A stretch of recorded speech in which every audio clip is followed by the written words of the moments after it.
4 वर्षानंतर मी ट्रॅव्हलिंग करत होती त्यासाठी गावी मजा करायला. गाडीत वाकडं तिकडं झोप तर लागली नाही. सकाळचा 6 वाजताचा व्ह्यू बघा कराडमधला. Let's start cleaning. स्टार्ट करूया सगळं रूम एकदम चकाचक करूया आणि तुम्हाला दाखवूया कसं सगळं.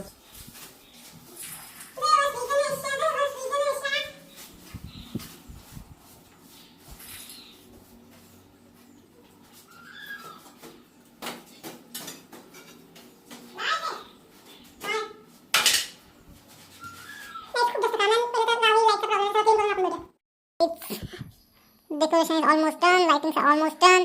थोडंफार काय राहिलं उद्या सकाळी होऊन जाईल. सकाळची रात्र लिटरली हे बांधायला येत नव्हतं. कुठून जुगाड केलंय बघा. वरच्या लावून इथे अँगल कारण की निघू नये म्हणून इकडे फॅनला बांधलं की आय थॉट पहिले हे अँगल्स होतील पण ते लागले नाहीत. मस्त करून बांधावं लागलं. शेट मॅन मजा आली. आणि एवढं दमलो आम्ही.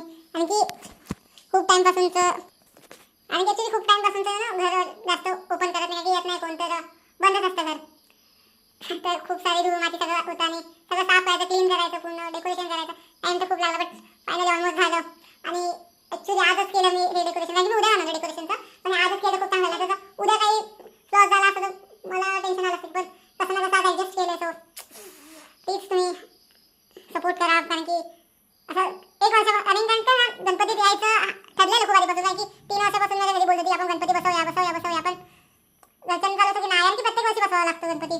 त्यांना वाटायचं कधी मिस झालं काय करणार पण यावेळी फायनल ते ॲग्री झाले आणि आता येताना पण खूप प्रॉब्लेम झालेली. लास्ट मोमेंट पण की माझी गाडी खराब झाली सगळ्या गोष्टी झाल्या. असं होत झालं की आता मी येऊ का नको बट फायनली काल मी आलो. आज पुन्हा डेकोरेशन झालं सगळ्या गोष्टी. आता पप्पांनी ब्लेसिंग द्यावी. तुम्ही सगळ्यांनी सपोर्ट करावा एवढी इच्छा आहे. थँक्यू. भारी वाटतं ना. फायनली उद्या बाप्पा येणार. खूप जास्त म्हणजे खूप जास्त एक्सायटेड आहे मी. आणि मेहनत तर खूप लागली. आता हे गणपती आता गौरीचं पण करायचं आपल्याला. एक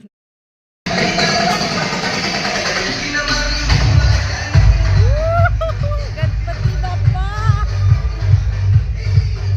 एक दिवस राहिला फक्त 1 दिवस. तर शेवटचा लास्ट 1 तास नंतर 1 तासानंतर तर इथे गणपती बाप्पा बसलेले असतील. खूप खूप खूप जास्त एक्सायटेड आहे मी. आणि सकाळी माझे झोपच नाही. सकाळी 5 वाजताच माडवा हे झालं आहे उघडलं आहे आणि जाम मजा येणार आहे. तर फटाफट रेडी होऊन गणपती बाप्पांना घेऊन येऊया. Finally Bappa is here guys. कसे वाटतायत बाप्पा माझे. क्युटी आहे ना एकदम.